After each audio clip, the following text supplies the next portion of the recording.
Okay, folks, here we go. Skills. This is a good one. This is a really good one. So it's late at night. The sun's not shining, and you can't get some sleep. You want a hot chocolate. You don't want a cup of tea. You don't want a coffee. You want a hot chocolate. But kids are well and truly finished the hot chocolate mixed drink. So you think, oh, I'll have a cup of tea, a cup of coffee. You don't really want a cup of tea or coffee. But yeah, there are other ways to have a hot chocolate without having to rely on the pre-made stuff.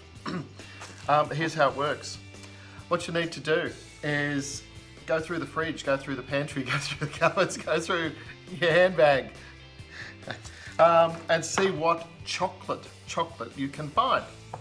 Okay, I just went for a bit of a rummage through the fridge and found a couple of Lindt chocolate balls, probably from last Christmas, and hiding in the back of the, and a little bit of Lindt dark chocolate. I like dark chocolate. I don't munch it like a normal chocolate bar, but I don't mind a bit of dark chocolate. So anyway, the drink's called hot chocolate, so you don't have to rely on the powdered stuff. Let's make our own. It's easy. It is so easy. So find some chocolate you may have floating around from last Christmas or Easter or something in the crisper, in the fridge. Milk, cup. You'll need a whisk. If you don't have one of those whisk fancy schmancy things, 2 forks, people. Put them back to back. You can put a rubber band around the top if you really, really want to get professional. If you want to get professional, you'd get a whisk. Have them back to back like that, so you can whisk around in your cup. You're getting fancy schmancy here. Puts a little bit of froth on top. Okay, it's the bachelor's whisk. I developed that many years ago. Anyway, so here we go. You'll need a cup, a mug, a nice big mug, some milk, and a microwave. If you don't have a microwave, you can do this on the stove top by just heating up the milk. Okay, here we go. Okay, so we put some milk in the cup, fill it to wherever you want to go. It's as easy as that. It is so simple. You've got your bachelor's whisk sitting there ready to rock and roll, and you've got your chocolate and your dark chocolate. You need to microwave, heat the milk for a couple of minutes, depending on what type of microwave, or if you're using a saucepan on top of the stove. But you want it reasonably warm, you want steam coming off it, so it melts the chocolate. Let's warm up the milk. Okay, the milk is now heated.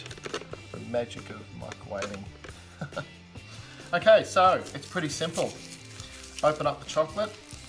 Num num. No, put it in here. Okay, in the hot milk. Number 1. Depends how strong you like your hot chocolate. Or you like chocolate. Number 2 goes in. And a little trick. Grab one of those forks. Okay. If you've got a block of chocolate, and grate it up and down a bit. Okay. Just scrape it there a few times, and you can see all the shavings of chocolate there. And just scrape them off. Okay, then you can break up the bit of chocolate or put a little bit of dark in if you like dark chocolate like I do. And in it goes. Now what you're going to do is stir it up, and you will start to see very quickly all of the chocolate melting and breaking down into the milk. It is that easy. Look at that. There's the dark chocolate I put in, literally just dripping and melting. That's pretty much it. And of course you can put them back to back like that and whisk away, and you'll start to see the white froth, foamy bits coming up on top and developing in the milk. Okay. Another good way to do that, if you're not a bit accident prone, is actually pour from one cup to another, then pour from one cup back. So you're actually going like that. You can actually see how all the chocolate's melted. Pretty cool. Then pour that back. And as you do it, it actually adds air into it. You can see it all starting to froth on the top. You can start to see the mess all over the bench too. And there it is. That's a real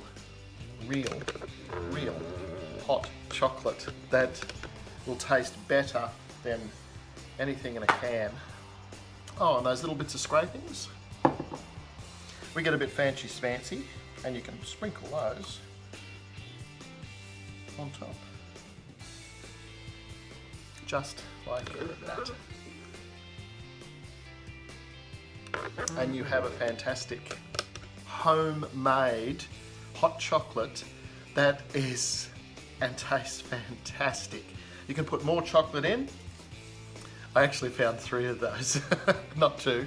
I've got one sitting to the side, just maybe to have with this. But if I wanted it a bit stronger, I'd add another chocolate into there. So enjoy, folks. Late night, afternoon, morning, anytime. But seriously, fantastic in winter. Wonderful. Hope you've enjoyed some hot chocolate. See you later.